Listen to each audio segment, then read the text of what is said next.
Well, good morning, everybody. A Wednesday morning. Looking forward to prayer meeting tonight. Yeah, I can just things happening. There's things, things in the heavenlies that are changing.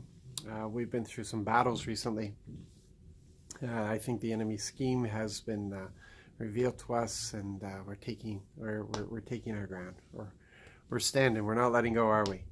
So, reading through Genesis, where are we now? 32 to 34, I think it is.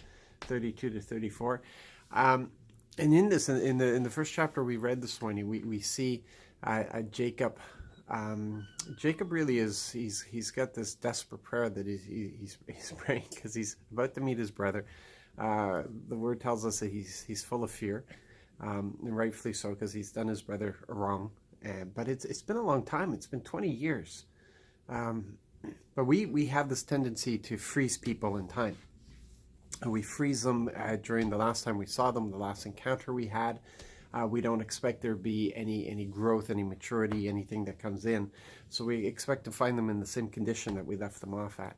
And obviously, Esau has matured, has grown, and has long ago forgiven his brother for any perceived wrongs. But Jacob is still filled with fear here.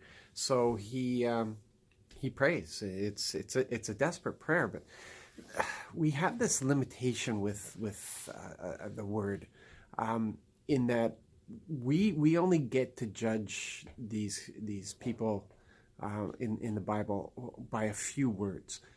We don't know their heart. Just because these things are written doesn't mean that we know everything about them. We don't know their heart as God knows them. We don't understand everything that's going on.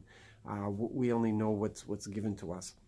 And but if we pay attention, the Spirit reveals some real nuggets for us when it comes to people. And in this prayer, we see this nugget. And we find Jacob has a very humble heart. He comes before God and he says, I'm not worthy. I don't deserve it. I don't deserve your loyalty. I don't deserve the kindness that you've shown me. I don't deserve this loyalty that you have for me. And when we look at it, Jacob's life is really all messed up. Come on now, it is a mess. He's turned almost everybody into an enemy.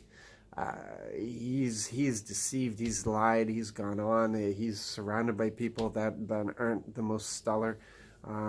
He I think Leah is probably the only one that I don't read anything, but we don't know her heart. But we know Rachel's a liar and a thief. We know that Laban is a crook through and through. Esau seems to have turned out to be a good guy, but Jacob still doesn't trust him, and so doesn't want to hang out with him. And then we see the character of Jacob that he's passed on to his boys, who yeah, sure, what's happened to Dinah is wrong, and it's just wrong, just absolutely wrong. But what the sons turned around and did was I mean, they put the whole town to death, and then they came in and looted it. What has Jacob passed on to his sons? But regardless, here's a man surrounded by all this stuff, who looks at it and says, I don't deserve this. Because every time he turned around, God was encountering, he was encountering God. There was messengers coming in and messengers going out. He just saw messengers walking around. I mean, Jacob had, it's just out of everybody. I don't think anybody had an encounter with God like Jacob until Moses came along. And even after Moses, Jacob had, yeah.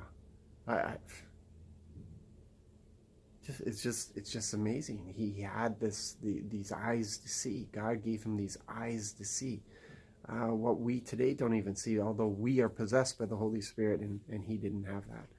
But here's a humble man who just says, I don't deserve your loyalty, and then refuses to give up until he's blessed, until he knows it's all's going to go well. Yeah, and so we're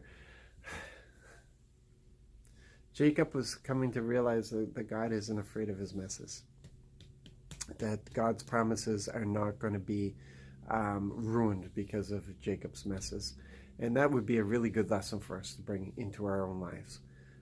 God has his purposes, he has his plans, he's got his things, and he will do whatever, he will use whatever he needs to use.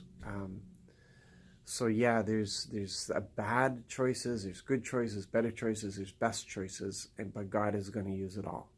He's going to use it all. Yeah. So let's get over it. So you have a fantastic, wonderful day as we move in for refreshing and renewal, and as we stand our ground.